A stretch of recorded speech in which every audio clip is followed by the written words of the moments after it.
Welcome back sa ating YouTube channel, Musica World Music. Ayan guys, live tayo ngayon. So ayan tayo guys sa ating music room. Bali guys, parang continuation ito guys nung nakaraang kong reaction video. Itong gagawin natin ngayong live. Itong reaction natin ngayon guys. Kasi hindi ko inaasahan guys yung mga actually, ang dami kong mga dinilit na mga below the belt talagang mga comments doon sa reaction video na ginawa natin about sa Wakas at Simula EP ng SB19.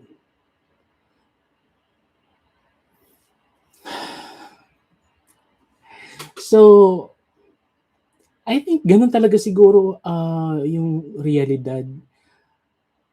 Hindi ko lang maintindihan kasi guys, itong ginagawa ko is reaction. Hindi naman siguro ako gumagawa ngayon ng like food vlog or travel vlog. Reaction video. Pag sinabing reaction video guys, gagawan mo ng reaction, literal, mag-react ka talaga guys doon sa mga napanood mo o naobserbahan mo. Yun ang ibig sabihin ng reaction video guys.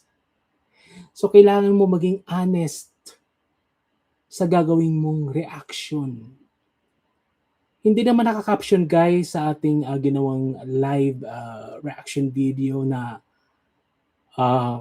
fake reaction or anong tawag dyan? Naka-emphasize guys doon sa thumbnail, honest reaction. Yan, hi sa ating mga viewers ngayon. So, nadismaya lang ako guys doon sa naging mga reaction ng ginawa kong honest reaction sa ating mahalima. Uulitin ko po guys, ako ay 18. Hindi lang ako nakisalit nakiusyoso o nakiano sa SB19. Matagal-tagal na din po akong SB19 avid fan. Avid fan po ako guys. Kumbaga, ibig sabihin 18 na din ako. Yung ginagawa ko guys is about yun guys sa pagiging concern ko sa SB19. Hindi ako guys yung mga ibang reactors na puro lang praises ginagawa sa kanilang mga, hindi ko nilalata yung mga langalan na mga reactors na puro lang wow, galing. Hindi ako kasi ganun guys.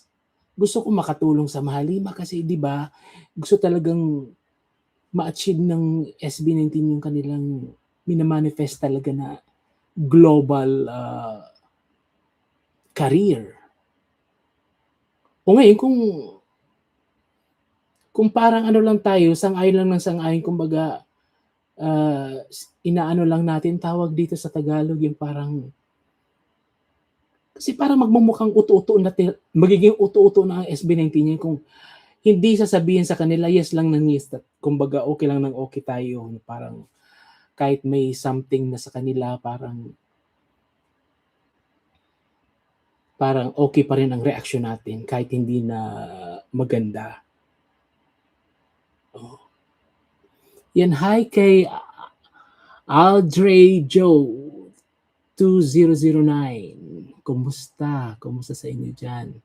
Pasensya na kasi madaling araw naman ang ating live kasi marami akong ginagawa guys, and don't worry guys, i-upload ko to kung kailan after natin mag-live ngayon. Actually pala guys, napanood ko na yung yung sasama-sama ko na dito lahat-lahat na yung reaction ko doon guys sa emoji na music video. And okay, saan ko ba? Magsisimula na ba ako guys sa reaction sa emoji? Kasi baka buljakin na naman ako guys. O teka, pahapyawan ko lang na madali yung yung ating reaction video nung nakaraan sa naging reaction ng 18. Ng ibang 18, hindi ko nila lahat ha. Kasi may mga mangilan-ngilan talaga guys na grabe yung pambubuljak sa akin talaga. And question pa ako guys. Ang dami doon guys kung mababasa nyo lang yung lahat. Kasi after live, yung mga iba kasi yung mga comments doon sa pag live, yung actual live. And then, after live, di ba magsasave yan dito sa channel natin. So, after saving nung live video yun, wala na yung mga comments and doon sa live na yon. And doon dumagsa naman guys yung mga iba-ibang reaction, comments and reaction doon sa after niyang ma-save doon dito sa ating YouTube channel. And after kong siguro kinabukasan yun, nag-check ako ng grabe yung mga nabasa ko talaga. May mga 18 na maganda yung interpretasyon na. Siguro mga 75% ng 18 maganda yung naging reaction doon sa ating ginawang honest reaction sa kare-release lang na wakas at simula ng SB19, yung kanilang final EP, di ba? So, although inaasahan ko naman na guys na medyo may mga nega-nega na mga comment na naman. Pero to the point na grabe yung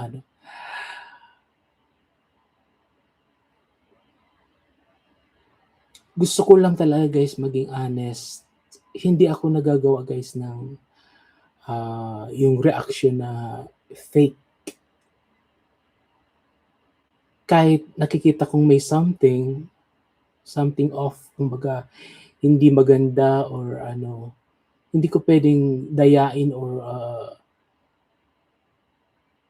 lang, ang tawag dyan sa Tagalog yung parang papalabasin na okay kahit hindi okay. Hindi fake reaction guys ang ginagawa natin. At itong ginagawa din natin ay yung concern din para sa ating Mahalima. Para matulungan natin ang Mahalima, ang SB19, na talagang ma-achieve talaga nila yung matagal nilang gustong mangyari sa career nila. And babalikan ko yung reaction ko doon.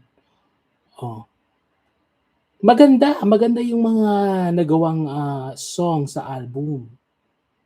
And in fact nga guys, mayroon ako doon isang talagang paborito doon sa iping yun, yung Wakas. Ang napansin ko doon guys kasi talaga, ito yung hindi nagustuhan ng ibang 18, ng ibang viewers natin.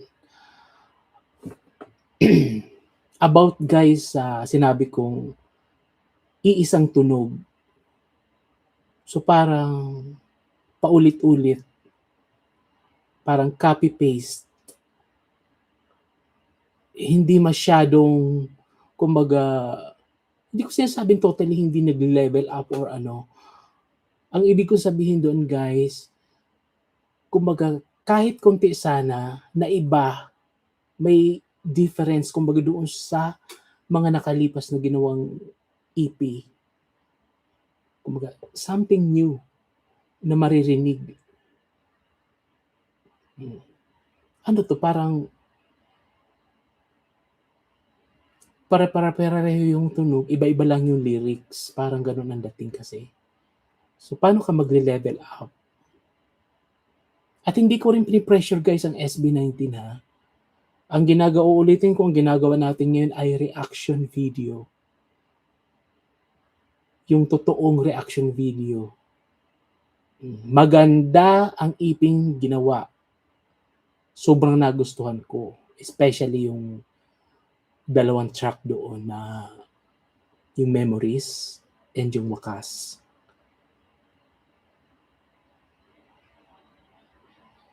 Kayo guys, wag niyo lokohin yung sarili niyo ha. Pakinggan niyo yung, wag niyong isama yung Get in the Zone, yung debut album. Yung sunod-sunod na iping nilabas, simula sa pagsibol hanggang sa wakas at simula, pakinggan niyong mabuti. Pero ipapakiusap ko guys, kailangan niyo maging honest. And gamitin niyo yung tenga niyo, yung obserbasyon niyo. Honest guys kung ano ang mabibigay niyong totoong reaction doon.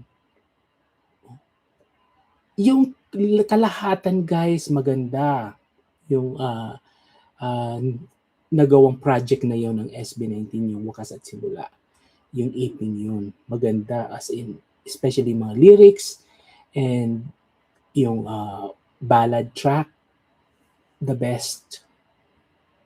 Pero ang napansin ko talaga doon guys, parang hindi nakaalis talaga ng SB19 sa iisang tunog. Yun. Totoo yun. Na hindi ko nakikita sa ibang reactors. Parang sinasakyan ng ibang reactors yung paano mag-i-improve ang SB19 kung hindi mapupuna yung isang bahagi ng ginagawa ng reaction ng mga reactors.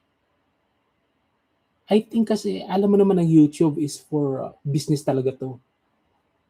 For views. Kung talagang mahal yung SB19, may concern kayo sa SB19, hindi nyo iisipin yung kikitain nyo. Sasabihin ko, okay, lahat positive, lahat walang kaniganega, kahit isang kapiranggot na nega o negative sa mga na-obserban sa ginawang reaction video, hindi ko lalagyan para lang sa views and magiging revenue.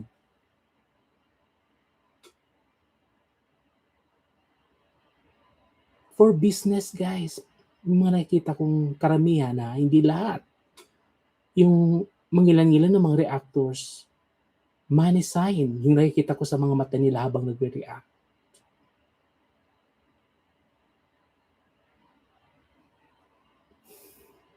Rare sa reactors ng mga ng SB19 yung may concern talaga.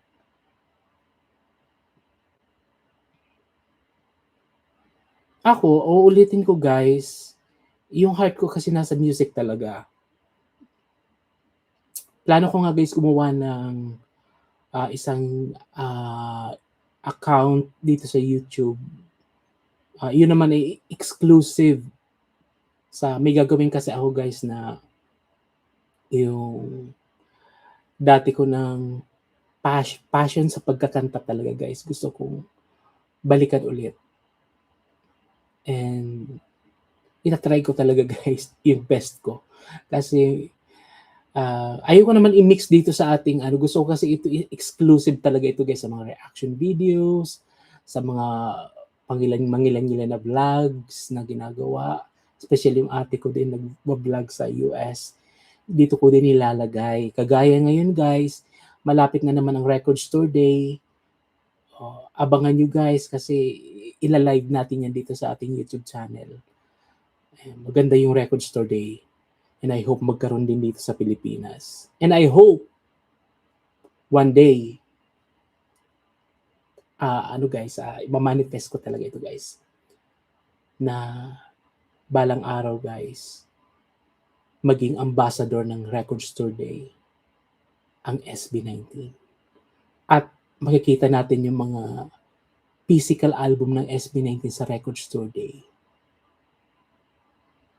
Yun dapat ang mga reactors. Ganun dapat may love and concern sa ating mahalima sa ating SB19. Hindi, ang ganda. Ano to? Para sa revenue? Para sa views? Natutuwa naman yung mga karamihan sa SB19 and mga 18. Parang nauuto nga Ewan ko na lang. Pasensya na.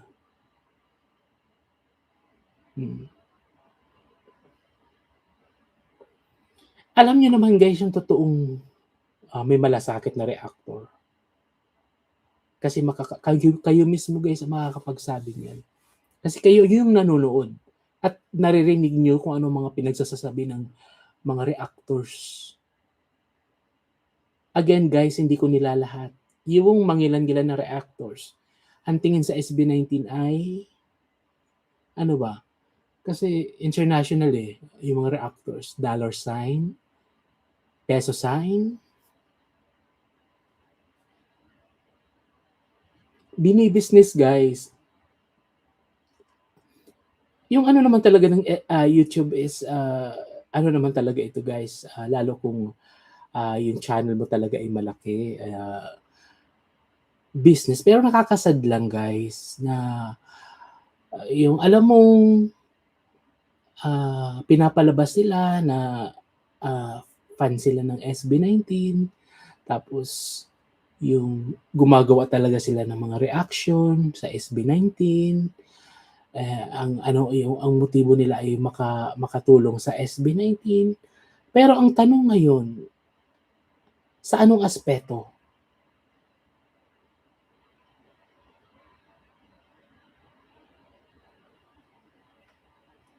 I-fake ng i-fake yung mga reaction. Hindi kasi talaga ako guys marunong mag-fake ng reaction. And I know, naniniwala ako ang SB19 na nanonood dito sa YouTube parati. And once na may mga mapapanood ang SB19 na kunwari ay ito related sa kanila sa kanilang career. Definitely guys, naniniwala ako na kumukuha din sila ng mga feedback sa mga reactors kung may napapansin sa kanilang hindi maganda or kailangan gawin para mas ma-improve. Oo. Kasi yung naalala ko lang guys yung mga previous, yung mga I think mga ilang taon na nagdaan. Hindi ko sinasabing napapanood ng SB19 yung mga ginagawa kong video dito sa YouTube, ano? Pero parang napansin ko kasi kagaya ng mga suggestion ko before, naalala ko lang ito naka-record yan, dito sa YouTube, hindi ako nagsisinungaling. Kung may time ko, i-check nyo na lang dito sa mga nauna natin mga previous na how many years na nagdaan ng mga comment and reaction ko dito sa YouTube channel natin. Before, naalala ko lang, kasi hindi lang naman tungkol sa music guys yung ginagawan ko ng reaction sa SB19. Pati yung looks and kumbaga yung passion, kumbaga yung lahat about sa SB19, yung mga nakikita ko talaga sa kanila. Fashion, yan. Before, ewan kasi paiba-iba siguro sila ng ng handler or yung sa kanilang, kasi iba-ibang antas guys ng glam ang mayroon ang mga ganyan. Kagaya ng SB19, mayroon niyang sa mga costume and mga something like that. Mayroon din naman sa makeup and and kagaya ng concept ng mga gagawing mga concert, may mga ganyan, iba-ibang mga nakatoka or naka-assign sa mga ganyan. So, napansin ko talaga before nung mga nagdaang medyo may off talaga sa mga ginagawa nilang ginagamit ng mga costume and So, nakapag-suggest ako before, sabi ko, ano kaya kung medyo simplihan lang, kung kunwari hindi naman major event yung gagawin or concert, or mas maganda siguro since boy band, ano kaya, what if gumamit ng mga sando and ibabawan na lang ng mga ganun, di ba? So, may mga ganun ako mga suggestions sa kanila. And I think parang after a day or a week, nakita ko talagang bumagay, sumakto talaga sa aura nila talaga. Nagsimula na silang gumamit ng mga sando and iniibabawan na lang ng kung ano-anong may mga design na mga creation ng ng team. Oo. Kasi ang alam ko lang talaga, ang kilala ko talaga, humahawak sa kanila si hindi yung Justin, eh, yung nauna pa. Oh, kasi I think yung natira sa kanila yung matangkad na may parang bangs. Justin ba yung pangalan noon? Yung humahawak sa kanila sa pagde-design, pagke-create ng mga outfit and costume. I think yun ang namamahala sa team ng pagke-create ng mga ginagamit na costume ng SB19. Yan, nagbibigay talaga ako guys, hindi ko lang pinupuna yung mga about sa music, yung kalahatan guys. Oo, medyo parang, hindi magandang tingnan yung outfit ni Pinuno, ni Stel, to the point na binubuljak talaga ako ng mga ibang netizen, ibang mga 18. Pero okay lang yun sa akin. Wag lang masyadong below the belt talaga. Yung hindi walang wag yung sasama ng personal. Ah, okay lang buljakin, related sa ano, sa subject. Yung music, kung feeling niyo ay yung mga pinagsasabi ko ay walang katuturan o walang kakuwenta-kuwenta, buljakin niyo ako sa bagay na 'yan, sa parteng 'yan. Pero kung sasamahan niyo ng personal, ibang usapan talaga 'yan. Ang daming nakakasuhan sa ganyan. Okay lang magbuljakan tayo basta sa subject lang na related doon sa videong yun. Hmm. Kasi ito guys, hindi lang reaction basta-bastang reaction ang ginagawa ko. Gusto ko makatulong sa SB19. Kasi sila talaga nafe-feel ko talagang kung hindi ko naman sinasabing, ah, yung mga naunang like, Smoky Mountain, Kulay. Gusto ko nga talaga mas malagpasan pa talaga ng SB19 yung mga na-achieve ng mga nagdaang mga icons before. Oh, sino nakakakilala sa Kulay? Oh, I know kilala niyo ang Smoky Mountain. How about Kulay? Ang Kulay, isa din 'yan sa nag-try na ma-conquer talaga yung world ano ng music talaga sa music industry, hindi lang sa Pilipinas. Oh, gusto kong sabihin guys, mahigitan ng SB19 yung mga narating ng mga nagdaang icons. Kasi nafi-feel ko talaga sila talaga yung guys na, nakikitaan ko talaga guys na may kapasidad. Yun. Na literal na ma-conquer talaga yung global ano, scene sa music. Pero kung wala tayong gagawin, ano lang tayo, yung parang, anong tawag diyan? Ah, nag-purchase tayo ng album and nanood tayo ng concert, wala tayong masyadong reaction. Pangit yun. Yung ano diyan, yung mangyayari walang ano, hindi mag-i-improve or, paano ko ba sasabihin sa inyo guys? Magiging, parang stagnant yung ano, gano'ng, ginagawa ng SB19 sa tingin ko ha. Kasi imagine, 3 EP sunod-sunod na 3 EP 'di ba? Wala talagang ano, bagong tunog na nailabas, iisa. Maganda yung ano, yung mga vocal, vocals ng Mahalima, wala talaga ako masabi guys, the best. Yung lyrics ng music, the best. Even the music video na ginagawa, talagang may budget. Talagang pinagkagasosan talaga. Pero may hindi sila napapansin. Yung paulit-ulit. Repeat and repeat. Copy-paste, copy-paste. Yung tunog ng music. Sinabi ko nga sa last live ko, yung mga alam kong mga paborito kong artist before na nangyari sa kanila yung kagaya ng naobserbahan ko sa SB19 na nagsawa yung mga fans lumipat sa ibang artist. Kasi nga, paulit-ulit yung naririnig. Walang bago. I think parang last time, yung reaction na ginawa ko,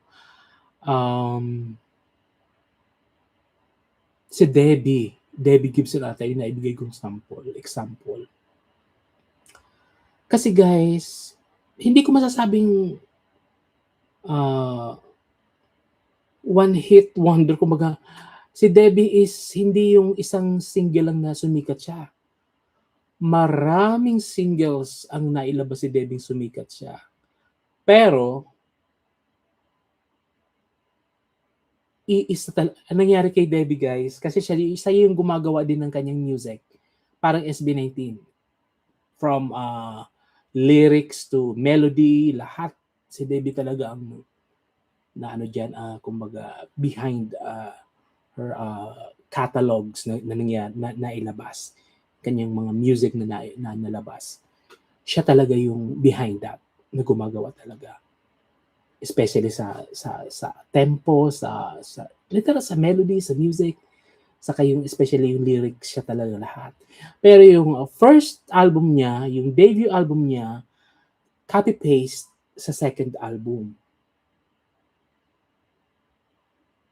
And yung third album, copy-paste din from second album. And then yung fourth album, ganun din. Yung apat na album, magaganda. Pero isang tunog. And na-realize niya kasi yung hindi na siya pinasign ng contract sa record company ng pinagkatiwalaan niya na record company. So, naghanap siya ng ibang record company and nahirapan talaga siya. So, sinigurado niya na ang ilalabas niya after ng greatest hits, ibang tunog. Kaya siya naglabas, guys, nito. Andito, buti na lang katabi ko. Think with your heart. Literal na ibang-iba ang tunog nito, guys. Sa apat na sunod-sunod na studio albums. Kasi nahalataan niya, wala na yung career. Ito guys ay more on parang siguro 50% nito guys ay ballad. And mayroon din siya ditong remake track. And para ang nangyari kasi guys, hindi na ito masyadong more on dance album. Iniba niya talaga. More on piano kasi diyan magaling si Debbie, di ba? Pianist. So, ang layo ng tunog ng album na to sa debut hanggang sa fourth studio album. Kasi hanggang after fourth studio album, binitawan siya ng record company. Kasi ayaw ko sabihin na laos pero ganun ang nangyari kay Debbie. Love ko si Debbie. Isa sa mga, I think parang siya yung kauna-unahan ko talagang favorite bago naging Mariah. Kasi nung bata ako, ABBA, mga ganun. And nakakanta ko naman yan, and naririnig ko talaga sa family ko na pinapatugtog nila. And nandyan yung Queen, nandyan yung si Elvis Presley, The Beatles. Pero yung heart ko talaga nasa pop. saka yung alternative. Kaya ngayon ko na lang na napagtanto na maganda pala ang alternative music. And nasakyan ko. Kasi may isang friend ako na na-introduce sa akin yung alternative music. Pop rock. Saka yung mga tunog ng mga ginagawa ni Ken. Alam niyo yung artist guys na Blink-182, saka Simple Plan, and Avril Lavigne.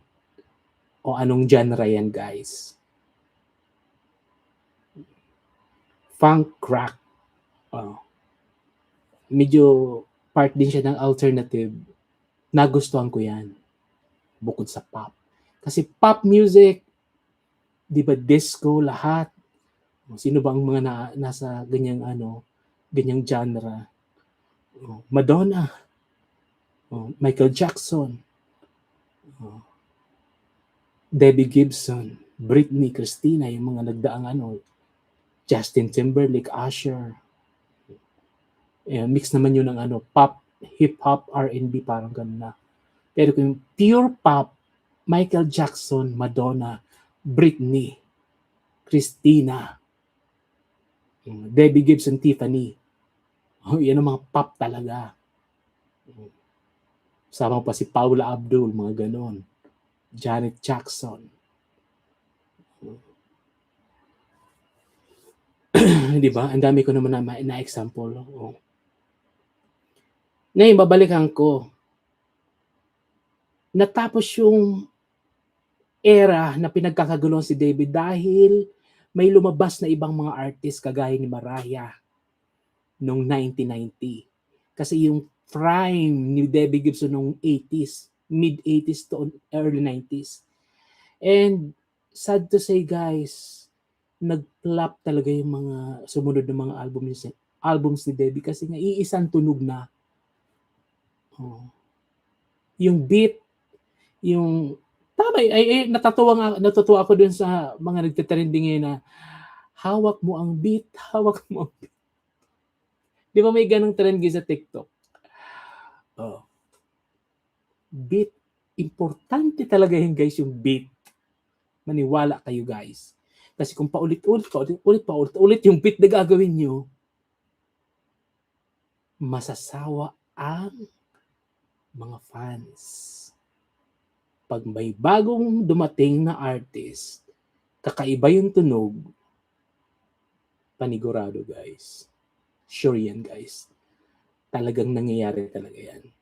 Lumilipat ng ibang partido, ibang yung ating mga fans. Kaya nakakasad. Kaya kailangan mong mag-create ng bago. Kagaya ng ginagawa ni Madonna, reinvention. Pati sarili niya, nire-reinvent niya. Kunwari, next album na gagawin niya, pati yung looks, yung lahat ng galaw niya dapat na angkop doon sa ilalabas na album. Yung album niyang nilabas na Music, ang title ng album guys is Music. Yun guys, yung concept ng album na yun is parang country. May pagka ganun inspiration sa parang ganun ang dating music ng and nag-remake pa siya ng yung American may isang nag-trend siya doon na kanta na nag-number 1 ata yun yung American Pie. Yung American Pie guys, ginawa niya talaga literal na parang country pero may pa rin ng pop. So yung outfit niya, lahat ng looks niya, pati buhok, lahat, aura niya, binago niya sa album na yun. Kasi kailangan mapatunayan niya yung dinadala ng album niya, talagang seryoso talaga. Ganyan ang dapat ang artist guys. Pangangatawanan mo. Paglabas ng bagong album, bagong tunog, bagong inspirasyon, parang ganun. Kunwari, nilabas naman ni Madonna yung Ray of Light. Isinasample ko na si Madonna kasi lalayo pa ba tayo? Pop. Kaya nga ang SB19 ay Kings of P-pop, P-pop Kings. Pop. P-pop. Pinoy pop. Pop music. Ang hirap. Wala guys sa mga walang reactors talaga akong nakikitang gano'n mag-react.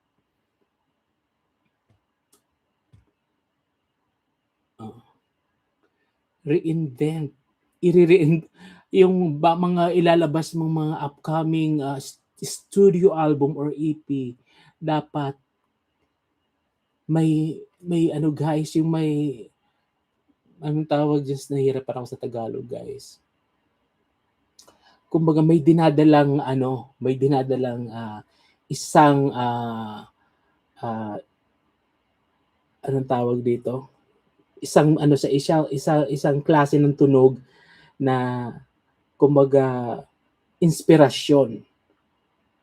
Gets nyo guys yung ibig ko sabihin? Guys, gaya nito guys, yung Think With Your Heart. More on piano ito guys. Wala kayong maririnig dito guys na yung mga kinakanta niya dating mga Electric Youth, mga, di ba, mga upbeats talaga yon. Talagang parang Britney Spears. Yung mga choreo ni Debbie Gibson, parang Britney Spears eh. Talagang pop na pop talaga. Dito, inupuan lang talaga ni Debbie yung album na to. Piano, hindi siya masyadong maingay. Kaya itong album na to, sobrang nakaka-relax. Ito yung first album niya after siyang bitawan ng record company dahil hindi na bumibenta yung mga albums na nilalabas niya. And yung mga fans niya, yung karamihan, lumipat na kay Mariah, kay Toni Braxton, pumasok pa ang TLC, sama pa si Mary J. Blige. Wala na. Nangamuti na si Debbie. Kaya ang ginawa ni Debbie, after nito, flop pa rin. Ang ginawa niya guys, pumasok siya sa teatro. Kasi love ni Debbie yung music talaga. Buong buhay niya, nasa music siya. At a young age, kumbaga, siguro mga, 8, 9, 10, mga ganyan ang age niya. Gumagawa na siya ng sarili niyang kanta. Ganon si Debbie ka-passion talaga, passionate sa music. Kasi yung SB19 ganon din eh. Diba? Alam nyo yan, ang SB19 sila talaga ang gumagawa ng sariling kanta. Sa nagsisimula. Sa lyrics, lahat yan gawa ng SB19. Tinitingnan ko dito guys sa mga collection ko yung pwede kong ma-example sa inyo. Kasi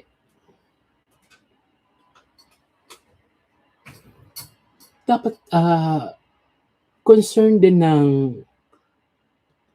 mga fans na pag may mga naobserbahan tayo na medyo, lalo kung nasa YouTube din naman lang, ipapakita nyo guys yung totoong concern nyo sa iniidolo nyo. Kahit pa paano, hindi ko man sinasabi makikita ito guys ng Mahalima, ng SB19, itong video natin. Pero, mali makaabot sa kanila na may concern pala na parang napansin nyo ba, parang isa talaga yung tunog natin. Ano kaya sa next album, gawa tayo ng pasabog, ibang tunog talaga, yung ma-experience ng 18.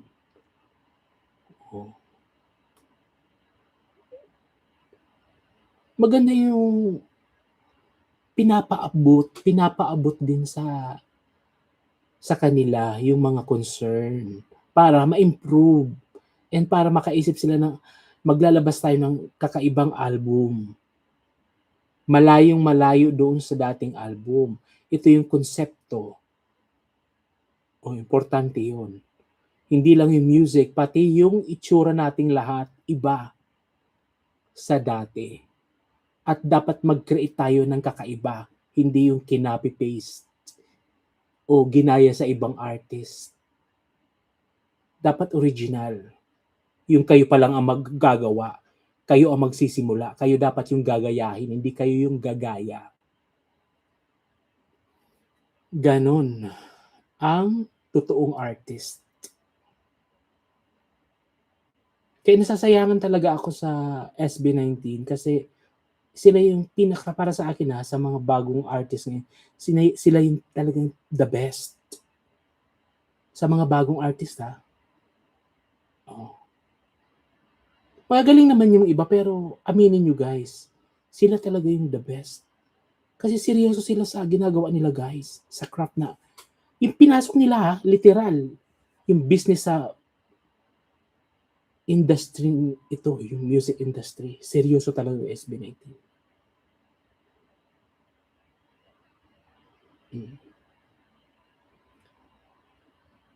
Wini-wish ko na lang talaga guys, sa upcoming album nila, yung may pasabog talaga silang bagong SB19. Lahat, hindi lang sa tunog ng music, yung bagong SB19 talaga. New era. Parang new beginning. Parang yung nangyari nga guys, nagawa na talaga nila yan dati pa. Kaya kaya nilang ulitin ulit. After ng Get in the Zone, nilabas nila yung pasabog na ano yung iping yun? Pagsibol. Diba ibang-iba yung tunog sa first album? Ganun ang ibig ko sabihin. Pati yung mga auraan, yung looks, itsura, iba. Iniba talaga ng SB19. Ganun dapat ang kailangan nilang gawin every album. Every album guys. Hindi lang after, saka na natin baguhin kasi masakit sa ulo, matrabaho. After third album na lang, pagkatapos na siguro ng pangatlong album, saka na tayo mag-create ng something new. Hindi ganon. Mahirap talaga. Kailangan trabahuhin mo talaga yan. Hindi ka lang gawa ng song at para-pareho lang yung maririnig ng mga fans at parang naka-uniform talaga. Lahat ng trabaho guys ay mahirap. I hope mayroon sa SB19 na gumagawa ng parang yung nagka-council and may nag-a-advise, may mga pumupuna sa kanilang career. Ay sana may ganon. Sana hindi lang si Pinuno yung gumagawa ng ganyan. Kasi parang siya talaga yung nagde-decide, naggagawa ng mga decision talaga sa SB19. Tapos may taga advice sa kanila. I think parang ano bang tawag? Hindi naman kasi ako guys literal na talaga na may experience talaga sa ganyan na nasa loob ako ng kunwari ng isang team ng kunwari team ng Backstreet Boys before, may mga ganun kasi. Na nagkakaroon sila na talaga ng ng mga kumbaga bago pa gumawa ang isang band, kunwari as a Backstreet Boys, bago pa sila mag-record ng isang new studio album, napagdesisyonan na yan ng head nung nasa taas, hindi lang ng record company, na ganito yung ilalabas natin. Pero, mayroon din naman voice, mayroon din namang boses yung artist. Kagaya nga ng in-example ko before, yung ginawa kay Christina Aguilera before na gusto ng record company naman noon, ng record company ni Christina, na paulit-ulit yung pa-sweet, pa-tweetams na imahe, yung kanyang music, pa-sweet, ganun lang. Ayaw na ni Christina ng ganun. Kasi alam niya, ang focus ang nasa ni Christina ay views and ganun niya, yung career niya is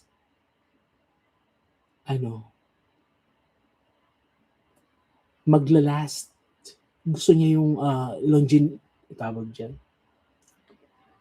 yung mahabang career, hindi yung ngayon maganda yung sasakyan natin yung ganitong tapos basura ka na, parang ganun. Hindi. Dapat nagki-create ka talaga ng magmamarka Oh. Kasi ang mga fans, nananabik yan. Ano kayang ilalabas ng SB19 ngayon? Oh. May excitement na nangyayari. Kumbaga ang mga fans, ang iba kinukutuban na, baka ganitong genre, baka ganitong tunog. Kasi nanggaling na doon ng SB19 sa ganong klaseng tunog. Baka by this time, medyo samahan ng konting hip-hop R&B or may halong techno or may mga ganong combination yung mga song. Or literal yung buong album techno sound talaga o kaya anong tawag diyon? Yung isang genre guys na puro upbeats lang talaga. House music. Oh. Malawak kasi guys ang music, malawak. Iba-ibang genre guys, ang daming genre sa music. Kailangan mong laruin. Kagaya ni Mariah before. Siya ang nagpauso guys ng may kakulab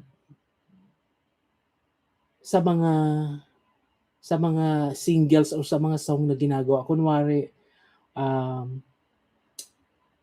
Kunwari yung isang track sa album, sinasamahan niya ng mga hip-hop artist and parang gagawin niyang collaboration sa isang track.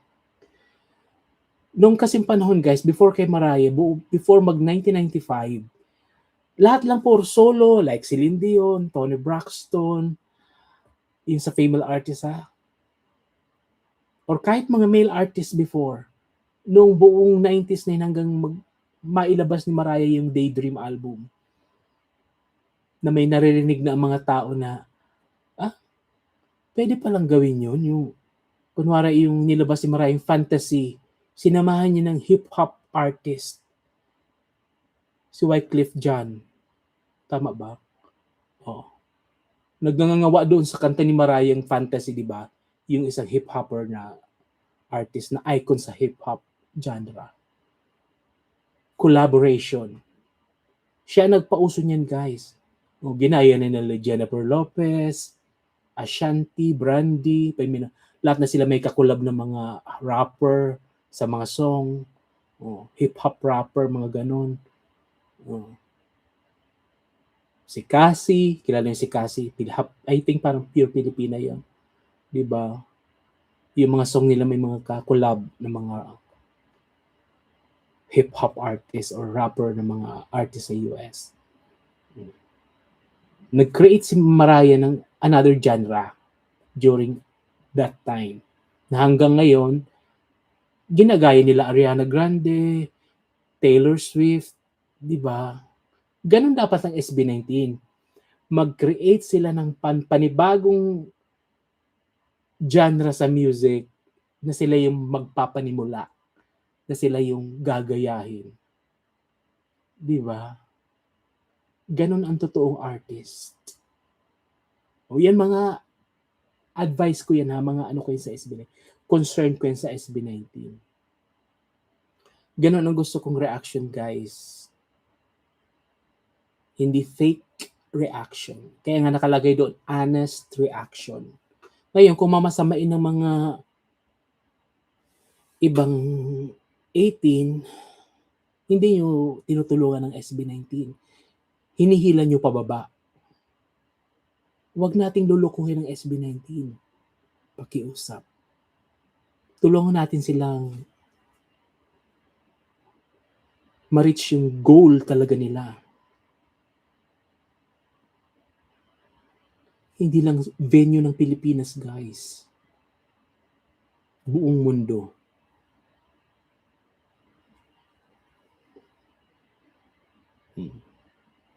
At by the way guys, after nitong video ito, itong live natin ito, abangan nyo guys yung mga pasabog kong reaction sa mga upcoming events ng SB19. Ano ba ang pananaw ko doon? Basta guys, abangan nyo guys kasi matindi yung balitaktakan natin gagawin. After niya nitong ano ko. Punta na tayo guys doon sa reaction ko naman doon sa emoji na I think second single nila yan sa Wakas at Simula. Yes, second single. And ginawa nila ng music video. Ganun talaga dapat. Naniniwala ako guys, para mag-success talaga yung ilalabas mo single, dapat may kasamang music video. Official music video. Kasi may isang klase sa isang banda yung music video, yung mga parang unofficial, yung like mga lyric, something like that. Tapos may mga collage ng mga photos ng mga arts. Ito kasing ginagawa ng SB19, especially yung emoji, literal na official music video talaga yun, guys. Ang ganda. Ang ganda. Damang-dama ko yung gastos. Ganon. Namumuhunan, guys. Hindi potso-potso, guys, yung budget doon. Sa tingin ko, ha. Pero, yun na nga, may pero. Yun na nga, may pero nga, guys. Yung tunog. Iisa. Maganda yung concept ng music video.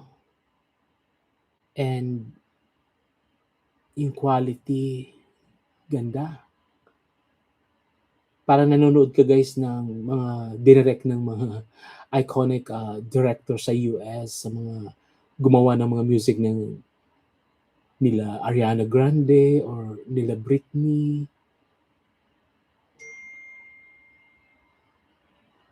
Iba, ang galing, ang ganda ng pagkaka-create ng music video. Wala akong masabi doon. Actually, the best. Ang problema lang doon, guys, yung song, yung tunog, yung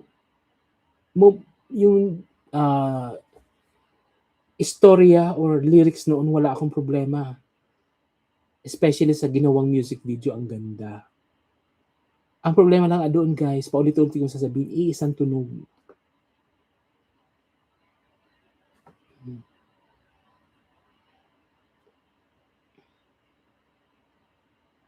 Anyway, nagustuhan naman ng mga fans. I hope yung mga fans hindi fini-fake yung sarili. I hope. Sana next EP or studio album bago, yung sila ang magsisimula sa ganong klaseng tunog. I hope. Laruin ng SB19 dapat yung malawak na variation, kumaga yung variety ng iba-ibang klaseng tunog ng music.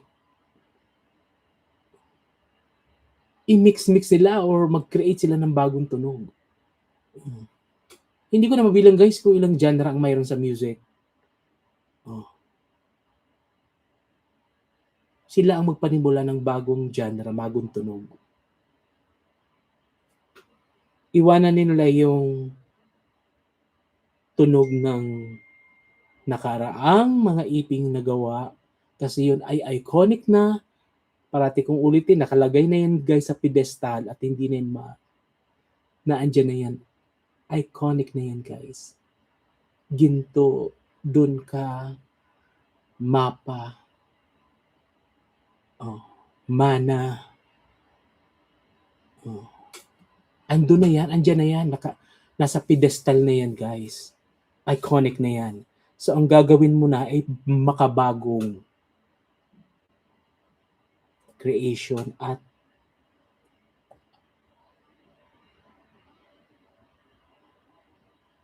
na magagawa nila na mapoproduce nilang song or sound sa music.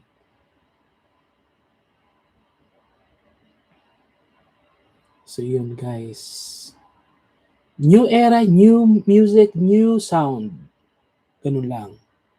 Pati yung looks nyo, dapat sakyan nyo yung dinadala. Dapat yung album, yung inspirasyon ng album, yung tunog, dapat sasabayan nyo din sa ano nyo. Kasi parati kayo ay superstar. Ang mata ng tao ng mga fans parating nakatutok sa inyo. Ito yung yung era ng bagong era ng SB19. Ganyan ang mga looks, pati hairstyle, ibang-iba na. Oh. Kasi konsepto yan guys, may konsepto. Yung bagong album na to, ganito yung konsepto guys. Dapat may ganyan tayo. Ken, Justin, dapat ganito yung ano natin. Ganito yung aura. Ito yung bagong era. Ito yung concept na gagawin natin. So dapat mag-reflect. Dapat makita talaga ng mga fans. Ganon.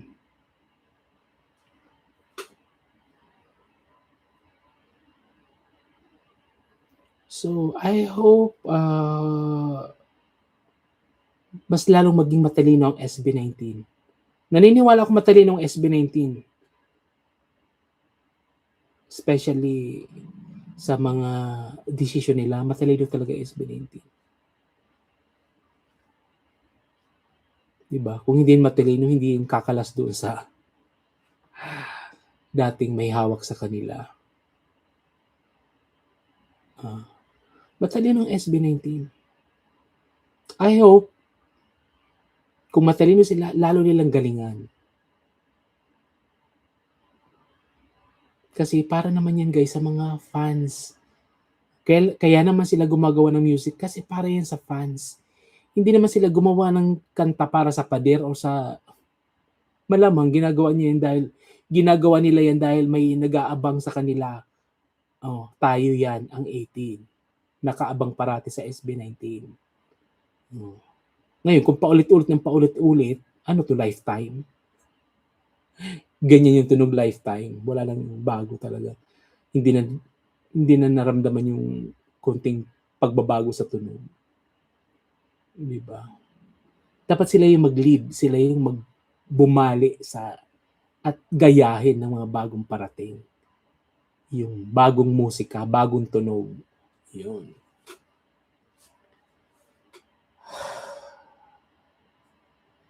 So guys, siguro I think hindi ko na masyadong pahahabaan itong ating live.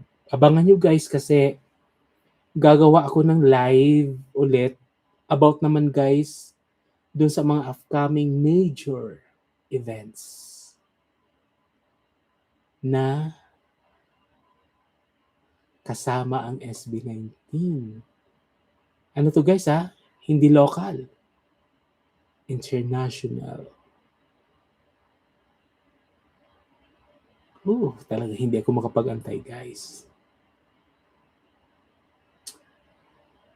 Ibang stage yun guys. So, maganda yung gagawin kong reaction about that. And, basta ngayon pa lang, masasabi ko pa lang pahapyaw lang, ano ba? Hindi na lang, gusto ko guys maging sulit talaga yung reaction video ko doon sa gagawin kong yun. Good luck na lang sa SB19 na i-good luck nating SB19. Yun na lang muna. Baka bukas o sa isang araw, gagawin ko yung sinasabi kong reaction guys din sa mga upcoming events ng major events ng SB19 sa kanilang career. Sa kanilang career. Nakakatuwa yun guys. And more on positive yun guys, yung ano natin yung gagawin kong reaction na yun. More on positive yun guys. And kung hindi bukas, baka sa isang araw yan. And so guys, siguro hanggang dito na lang muna ulit yung ating live. And abangan nyo guys, may upcoming events din tayo dito guys kasi malapit na ang Record Store Day. I-consult ko na yung ate ko sa US na makapag attend kami, makapag-participate sa upcoming Record Store Day. Yan. RSD 2026. Yan, this year. And looking forward guys kasi musikahan yan guys. Yung mga natutulog na mga albums before, binubuhay ulit yan ng Record Store Day. Makikita nyo ulit yan sa kanilang mga ilalabas. Yun ang ibig sabihin ng Record Store Day guys. Yan. Nilalabas ulit guys yung mga iconic albums before, repressed na tinatawag sa panahon ngayon para sa mga bagong henerasyon. Para mabuhay din yung industry, yung music industry sinasabi ko guys. Kung bakit parati akong may binibigkas na bagsak na bagsak guys ang music industry ng Pilipinas. Kasi guys, bukod sa totoo talaga, literal, legit talagang bagsak ang music industry ng Pilipinas. Yung mga kagaya ng Record Store Day, yan ang nakakatulong. And I hope magawa din yan dito sa Pilipinas and pasimula ng SB19. Kasi guys, naniniwala ko sila yung may kapasidad sa mga bagay na makatulong talaga sa music industry. Yung SB19, ang ating mahalima. So yun. So yun guys, abangan nyo guys yung bagong gagawin nating reaction about sa mga major events ng SB19. Gagawin ko yun ng matinding honest reaction and kung ano-ano pa na makakatulong sa ating mahalima, sa ating SB19. Sariling atin. Yun guys. So again guys, thank you for watching. Sa mga nag-tune in ngayon kahit madaling araw na, thank you. Panoorin nyo na lang to guys kasi i-repost ko ito para mapanood nyo guys. So again, thank you for watching. Always be kind. God bless us guys. Okay, asa na yung end? Ito.